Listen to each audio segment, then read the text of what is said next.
Saludos, bienvenidos a Euronews Hoy. Este viernes abrimos con las elecciones ilegales que celebra Rusia en las zonas ocupadas de Ucrania. Las votaciones se producen en un día en el que los rusos han atacado de nuevo el municipio de Zelensky, dejando un muerto y más de una veintena de heridos. Rusia también ha atacado Odessa con una veintena de drones kamikaze. Estaremos en Grecia, donde han aumentado a 6 los muertos y hay varios desaparecidos. Así rescataban a algunos de sus ciudadanos que han quedado atrapados por el agua. Las autoridades hablan de que puede haber cientos de personas aisladas, porque muchas se negaron a ser evacuadas al principio. Tenemos también una noticia de última hora. En España, la Fiscalía ha presentado en la Audiencia Nacional una querella contra Luis Rubiales por el beso no consentido que dio a Jenny Hermoso. Pero hay más noticias, como la cumbre de líderes del G20, que comienza en Nueva Delhi y que ha estado marcada por un nuevo repunte de la COVID. Por ejemplo, el presidente español no podrá acudir al haber dado positivo. Entre tanto, Corea del Norte estrena su submarino para ataques nucleares tácticos y continúa la vuelta al cole. Este viernes les ofrecemos un reportaje sobre los nuevos alumnos migrantes que alberga Estados Unidos. Además, El Salvador celebra los 2 años de adopción del Bitcoin sin que haya un uso masivo. Vamos con los titulares. Un cóctel de ignorancia y gran ego, dice Ucrania sobre Elon Musk al publicarse que este inactivó satélites para que no pudiera atacar a la flota rusa en Crimea. El pueblo rumano de Plauru, donde fueron hallados los restos del posible dron ruso, asegura estar acostumbrado a este tipo de ataques, dirigidos en principio al puerto ucraniano de Ismail. El Consejo de Estado de Francia respalda al Ministerio de Educación y prohíbe en las escuelas la abaya, un vestido que, asegura, es un símbolo religioso.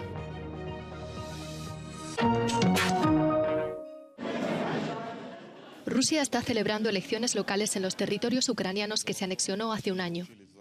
El jefe en funciones de la autoproclamada República Popular de Donetsk, Denis Pushilin, acudió a votar con su familia. Este año Moscú celebra periódicamente elecciones regionales y municipales en las autoproclamadas repúblicas de Lugansk y Donetsk y en las regiones de Zaporilla y Jersón, en las que han presentado sus candidaturas los actuales jefes de las entidades nombradas por el presidente ruso Vladimir Putin. El presidente en funciones de la autoproclamada República Popular de Lugansk también acudió a las urnas el viernes. Ucrania, a través de su Ministerio de Asuntos Exteriores, ha calificado las elecciones de farsa. Dice que no tienen validez jurídica y pide a sus socios internacionales que los denuncien y no reconozcan los resultados. En Rusia se celebran al mismo tiempo elecciones parciales para la Duma estatal y la elección del alcalde de Moscú. La votación comenzó el viernes y se espera que concluya el domingo. Son una prueba para el partido gobernante Rusia Unida en medio de la guerra en Ucrania y también para Putin de cara a las elecciones presidenciales de 2024. En otoño de 2022, Moscú estableció la ley marcial en 4 regiones ucranianas ocupadas ilegalmente, pocos días después de su anexión. Vladimir Putin firmó la ley que permite celebrar elecciones bajo este régimen y siguiendo ciertas condiciones. Los dirigentes nombrados por el Kremlin actualmente al mando de estos territorios tienen derecho a introducir cambios en la organización de estos mal llamados comicios. Por ejemplo, realizar la votación en colegios electorales fuera de la región, en Rusia.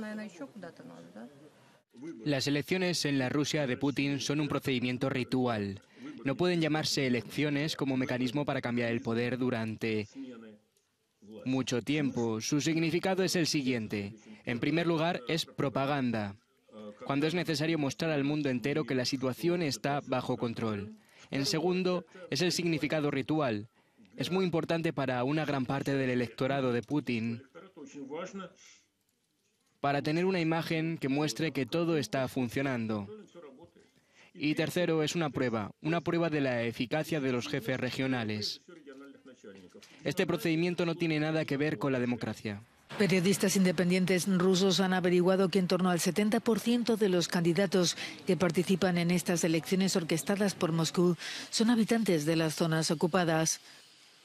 La posibilidad de que los ciudadanos sean coaccionados para presentarse como candidatos y también para depositar la papeleta se considera bastante elevada. La Convención de Ginebra, de la que Rusia también es formalmente parte, prohíbe categóricamente la celebración de elecciones. por parte del agresor en territorio ocupado. Estas elecciones no existen para nosotros ni para toda la comunidad internacional. Se trata de un espectáculo propagandístico. Los países occidentales no reconocieron los resultados de los referéndums para la incorporación de Lugansk, Donetsk, Gerson y Zaporilla y ha condenado las acciones de Moscú. El presidente ucraniano Volodymyr Zelensky firmó posteriormente un decreto declarando nula la legislación rusa relacionada con las regiones de su país. Ucrania contra Elon Musk. Una nueva biografía del empresario estadounidense cuenta que en algún momento de 2022 decidió inactivar los satélites Starlink que emplea el ejército ucraniano para que no pudiera atacar la flota rusa en Crimea. Ucrania, concretamente el asesor presidencial Mikhailo Podolyak, se ha apresurado a acusar al empresario estadounidense en X, su red social, de haber facilitado el asesinato de civiles y niños por un cóctel de ignorancia y gran ego, al dejar que estos barcos lanzaran misiles contra sus ciudades. De acuerdo con el libro, Musk hizo oídos sordos a los ruegos de Kiev para que restableciera la conectividad porque temía que Moscú respondiera con armas nucleares, aunque el ejército ucraniano lo ha hecho por diferentes medios en varias ocasiones sin que Rusia recurriera a este armamento. Para los habitantes de Plauru, un pequeño pueblo rumano fronterizo con el sur de Ucrania, el hallazgo estos días de fragmentos de lo que parece ser un dron militar no es noticia. Ya se han acostumbrado a que los drones sobrevuelen sus cabezas y a oír las sirenas antiaéreas a pocos pasos de sus casas. Solo una franja de 200 metros de agua le separa del puerto ucraniano de Izmail, objetivo de los ataques rusos. Desde aquí, en Plauru, se puede ver a simple vista lo que ocurre en el puerto de Izmail. Vemos el silo donde se cargan los barcos con grano procedente de Ucrania. Podemos ver muy cerca la terminal fluvial, así como la estación de televisión de Izmail. Este es un puerto que los rusos quieren destruir para evitar que los ucranianos transporten su grano. Últimamente, apenas pasa un día sin que algo explote en los alrededores de Plauru. Ion nos habla del bombardeo de la pasada noche. Eran alrededor de las 2:58 de la madrugada cuando escuché la primera explosión. Salí y de repente hubo otra explosión. Cayeron en el mismo lugar donde se encuentra el silo. Aunque por momentos han llegado a vivir con mucho miedo, son muy pocos los habitantes de Plauru dispuestos a abandonar sus casas. El alcalde les ha ofrecido la posibilidad de salir por un tiempo para refugiarse, pero nadie ha aceptado. Probablemente será un traslado voluntario, teniendo en cuenta que el ministro y el prefecto me aseguraron que existe la posibilidad de beneficiarse de las mismas condiciones que los refugiados ucranianos. A pesar de las ventajas, la opinión de la mayoría es muy clara. Nuestro alcalde habló con la gente que quiere irse para ayudarles. Habló con el ministro para trasladarnos a otro lugar, pero yo no me voy de aquí. No me voy.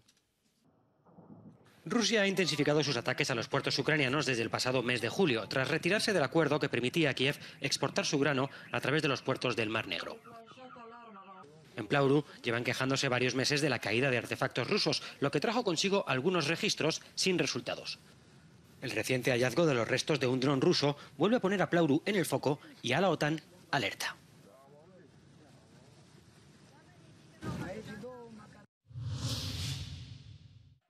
El régimen norcoreano publica fotos de Kim Jong-un en la botadura del que llaman el primer submarino con capacidad nuclear. No es nuclear en cuanto a propulsión, sino por su capacidad de transportar misiles balísticos nucleares.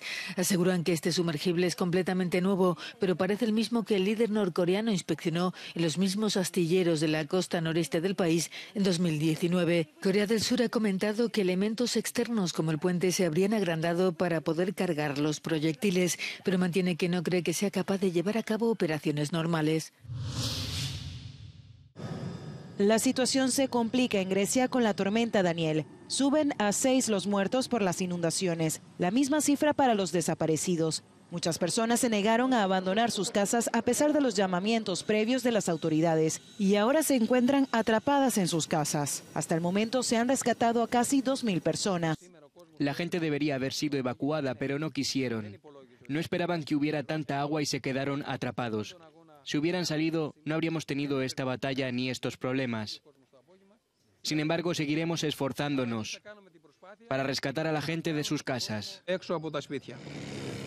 Las autoridades griegas confirman que hay 6 desaparecidos, pero sospechan que la cifra podría ser aún mayor debido a que muchas localidades han quedado parcialmente cubiertas de barro y agua. Solo en la región de Tesalia, ubicada al noreste del país, se estiman daños de unos 2.000 millones de euros. Era seguramente la persona más esperada en la India de cara a la cumbre del G20, que arranca este fin de semana en Nueva Delhi. Rishi Sunak, el primer jefe de gobierno británico de origen indio, llegó a la capital con su esposa Akshata Murthy, hija de un multimillonario indio. La presencia de esta brillante pareja en la famosa ciudad eclipsa la de otros líderes que ya se encuentran en el país, como la primera ministra italiana Giorgia Meloni.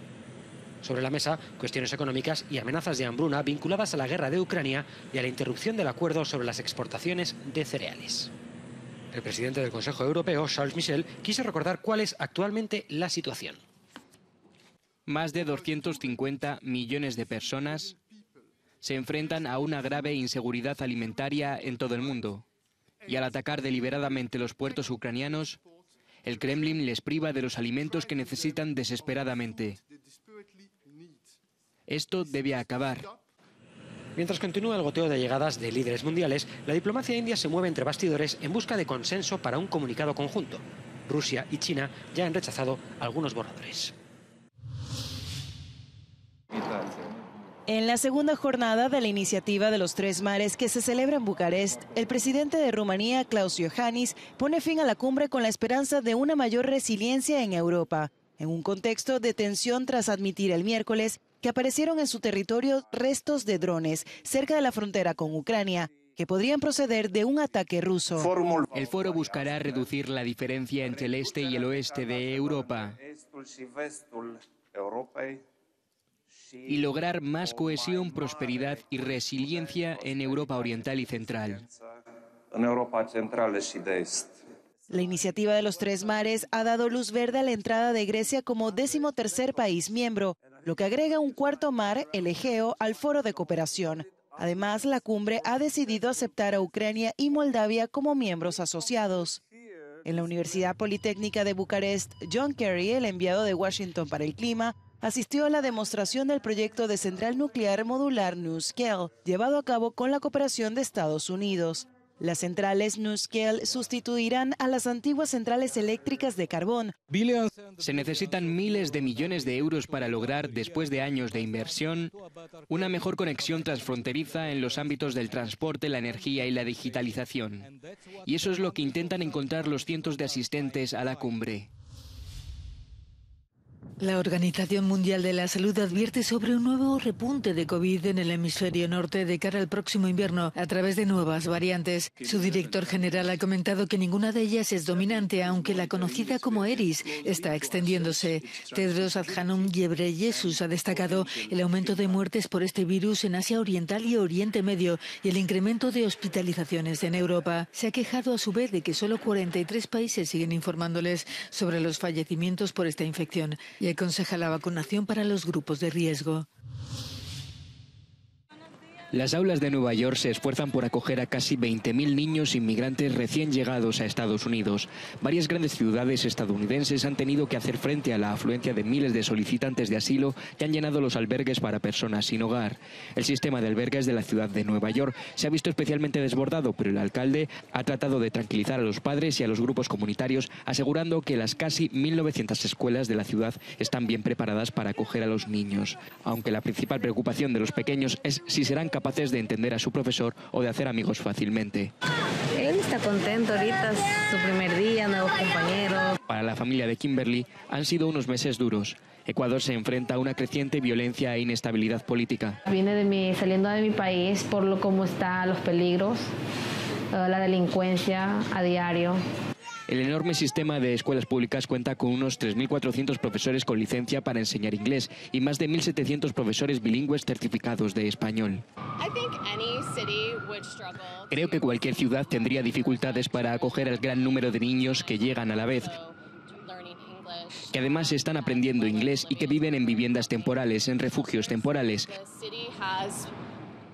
La ciudad ha intentado crear algunos planes, pero sigue sin haber suficientes recursos. Las familias con niños representan ahora cerca de la mitad de las detenciones de personas que cruzan la frontera ilegalmente desde México, con más de 91.000 detenciones en agosto.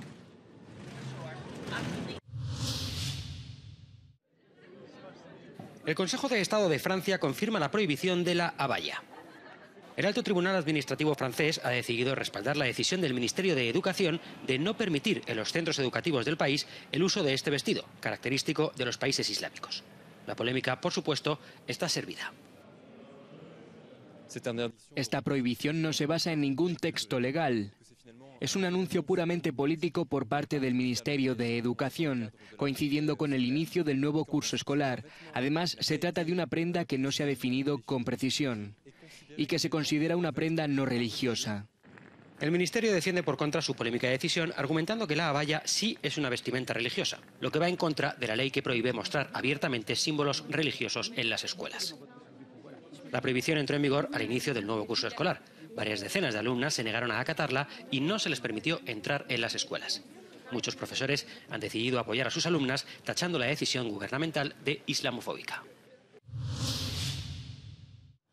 Las puertas de la Unión Europea están abiertas de par en par para Georgia, pero hay que ganarse el estatus de candidato.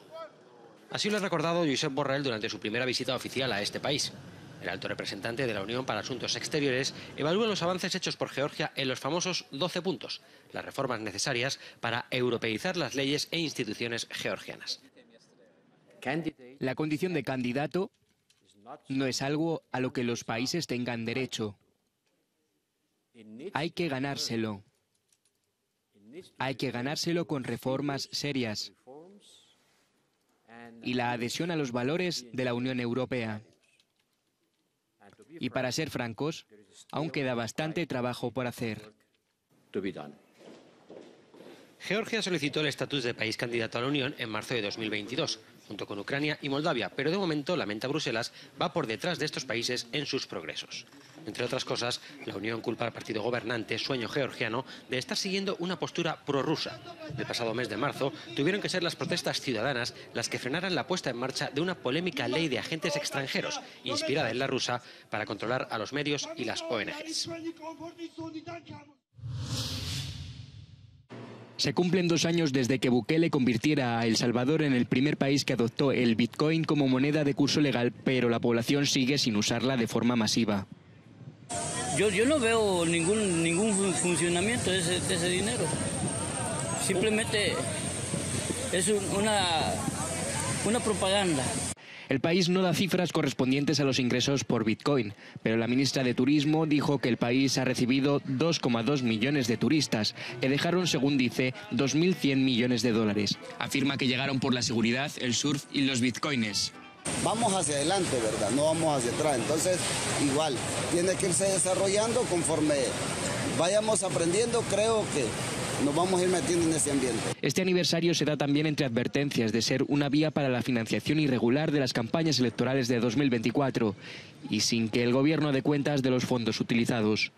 Lo que se sabe es que el Ejecutivo destinó 150 millones de dólares para la conversión de las criptomonedas a dólares, más de 100 millones en la compra de 2.381 bitcoins. Además de que ha habido un coste por los bonos de $30 que ha dado para que funcione una billetera digital gubernamental. Y lo compró a 47.000 promedio y hoy está en 26.000. Entonces hay una deuda pública que hay que pagar y una pérdida cambiaria en que incurrió el banco. Y no tenemos una circulación. Ni se ha generado lo que prometió el gobierno, que era que iba a venir inversión extranjera. La información del uso de estos recursos se ha puesto bajo secreto por las instituciones estatales y la única fuente oficial es la que publica Bukele en su red social. Joyas de oro que no ven la luz desde hace 1500 años han sido presentadas en el Museo Arqueológico de Stavanger, en Noruega. Las descubrió un lugareño, Erlenbore, mientras trasteaba con un detector de metales recién comprado en la localidad de Rennesey. Estos adornos o amuletos formaban parte de una colección que fue enterrada en el año 500 de nuestra era. En esa época, los territorios nórdicos eran escenario de numerosas plagas y desastres naturales. Bore es consciente de que tuvo mucha suerte y no se hace ilusiones de encontrar más maravillas como estas. Hasta aquí el informativo de hoy. Ya saben que suyos son los comentarios, que sus me gusta ayudan a la difusión de la información y que este sábado tendrán su Euronews Hoy semanal con las noticias más destacadas de estos días. Les dejamos con el No Comen del Día, en el que verán cómo las inundaciones también han afectado a Hong Kong. Gracias por seguirnos. Buenos días, buenas tardes, buenas noches.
Go, go, go.